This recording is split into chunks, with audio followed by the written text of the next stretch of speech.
नमस्कार, जय हिंद। आप सभी का स्वागत है। ऑक्सफैम की एक रिपोर्ट आई है जिसका शीर्षक बड़ा ही पेचीदा है, survival of the richest, the India story. आइए समझते हैं कि क्या इस रिपोर्ट में ऐसा लिखा हुआ है और कैसे ये हमारे इनइक्वालिटी पे एक बहुत बड़ा शायद संकेत देने की कोशिश कर रही है। इस रिपोर्ट के हवाले से एक खबर आई है, the richest 1% in India now own more than 40% of the countries total wealth. बाकी बॉटम हाफ जो बचते हैं वो मात्र 3% सिर्फ वेल्थ शेयर करते हैं, और ये सब 2012 से लेकर 21 के बीच की पूरी बातें हैं। हवाले से यह भी खबर आती है कि पैंडेमिक टाइम्स में देखा गया कि बिलियनियर्स जो कि भारत में हैं उनके नंबरों में सर्ज हुआ है। The billionaires in India have seen their wealth surge by 121% और रुपीस 3608, जी हां, 3608 करोड़ रुपए पर डे के हिसाब से उनके वेल्थ में सर्ज हुआ है। यही नहीं, उनके नंबर्स में भी बढ़ोतरी हुई है। जो रिच हैं उनके नंबर में कुछ लोग ऐड हो चुके हैं, रिच रिचर बनते जा रहे हैं और पुअर पुअरर बनते जा रहे हैं।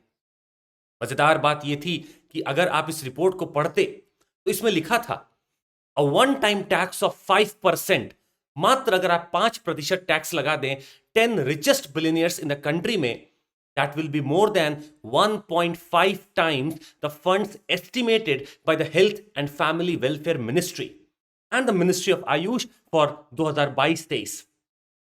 Releasing the India supplements of its annual inequality report on the first day of World Economic Forum annual meeting जो कि डेवोस में चल रही है, rights group Oxfam international said the taxing India's 10 richest at 5% fetch entire money to bring children back to the school। मतलब सिर्फ आप भारत के 10 रिचेस्ट पर्सन पे 5% का अगर टैक्स लगा देंगे तो आप लगभग इस पैसे से लोगों को, बच्चों को स्कूल तक वापस ला सकते हैं।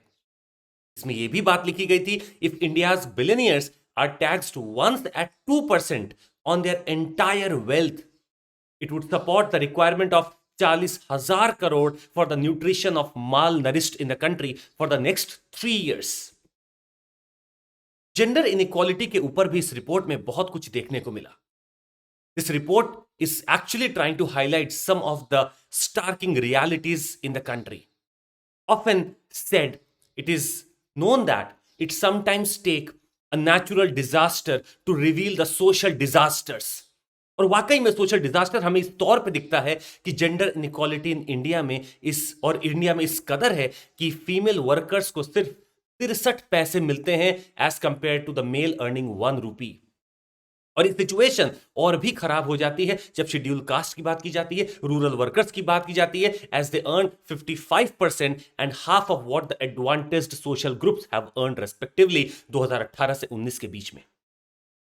सोशल इनइक्वालिटी के ऊपर ऑक्सफैम की रिपोर्ट कहती है कि कंट्रीज के जो मार्जिनलाइज्ड कम्युनिटीज हैं such as the Dalits, Adivasis, Muslims, women and the informal sector workers, they are suffering in this system that prioritizes the survival of the richest।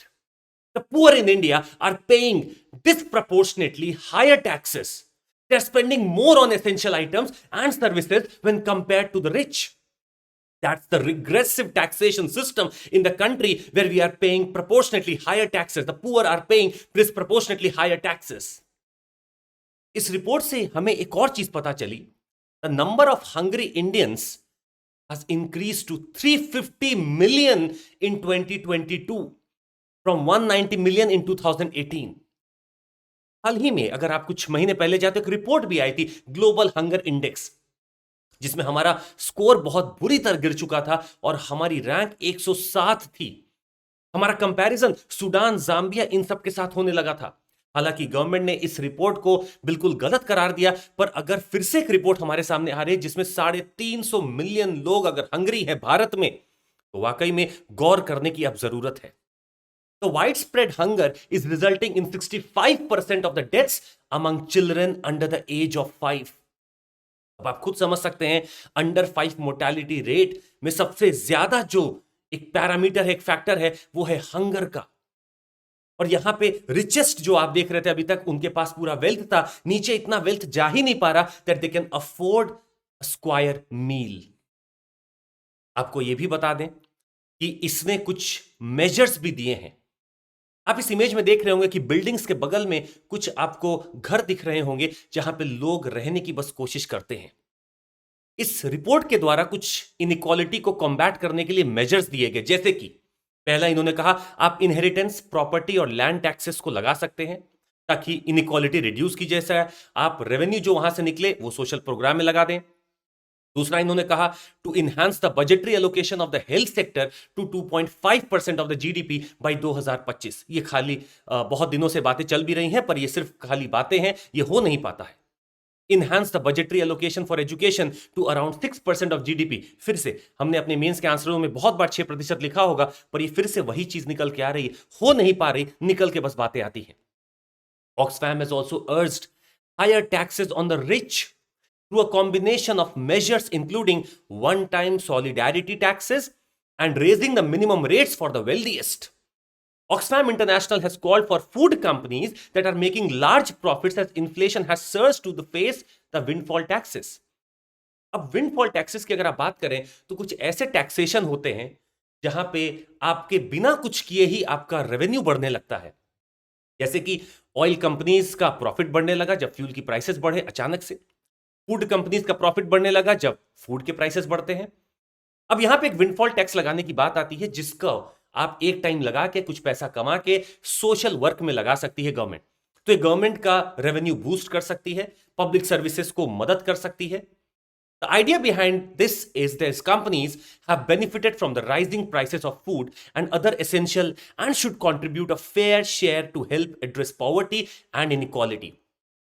Portugal introduced a windfall tax on both energy companies and major food retailers, including the supermarket and hypermarket chains. खैर भारत में भी windfall tax को अगर आप देखेंगे तो जो oil companies थी उनके ऊपर windfall tax लगाया गया था। ऑक्सफैम ने कहा है आप इनहेरिटेंस, प्रॉपर्टी और लैंड टैक्स को लगा सकते हैं और आप बजटरी एलोकेशन अपना बढ़ा सकते हैं, जैसे कि बात अभी हमने आपको बताई। इसमें एक और मुद्दा निकल के आता है कि क्या हमारे जो इनडायरेक्ट टैक्सेशन का स्ट्रक्चर है क्या वो रिग्रेसिव है? जी हां। The bottom 50% of the population at an all India level pays 6 times, mind you, 6 times more on indirect taxation as a percentage of income compared to top 10%. मतलब 64%, approximately 64% of the total whatever is the GST came from bottom 50% of the population. फिर से गौर से सुनिएगा, जो indirect taxation उसमें जितना आपका हो सकता है कमाई हो रही होगी, रेवेन्यू आ रहा होगा जीएसटी की बदौलत, अगर हम देखें भारत का बॉटम 50% जो पॉपुलेशन का है वो 64% तक जीएसटी का या इनडायरेक्ट टैक्सेशन का भाग बना हुआ है, पर only 3% of the GST coming from the top 10%। उनके पास जरूर एवेन्यूज भी होते हैं, उनके पास तरीके भी होते हैं और उनको वाकई में टैक्सेशन की अगर बात की जाए तो इनडायरेक्ट टैक्सेशन में उनका कोई भी ऐसा रोल नहीं दिखता है, क्योंकि उन्हीं की कंपनियां तो सब कुछ बना रही हैं, वो खरीदने किससे ही क्या जाएंगे। इस रिपोर्ट से अगर हमें समझना चाहिए तो एक बात तो तय है कि पॉलिटिकल विल चाहिए इनइक्वालिटी हटाने के लिए। ये कवायद तभी चालू होगी जब हर इंसान समझ पाएगा कि जी हां इनइक्वालिटी अभी एग्जिस्ट करती है और बहुत बड़े लेवल पे एग्जिस्ट करती है। हम सबको इस बात को समझना होगा कि इनइक्वालिटी हमें अपने आसपास, अपने पड़ोस में, अपने राज्य में, अपने देश में और फिर पूरी दुनिया में खत्म करने के लिए हमें अब खड़ा होना ही पड़ेगा। बहुत बहुत शुक्रिया आपका इसको सुनने के लिए। जरूर लाइक, सब्सक्राइब और शेयर करिएगा। जय हिंद।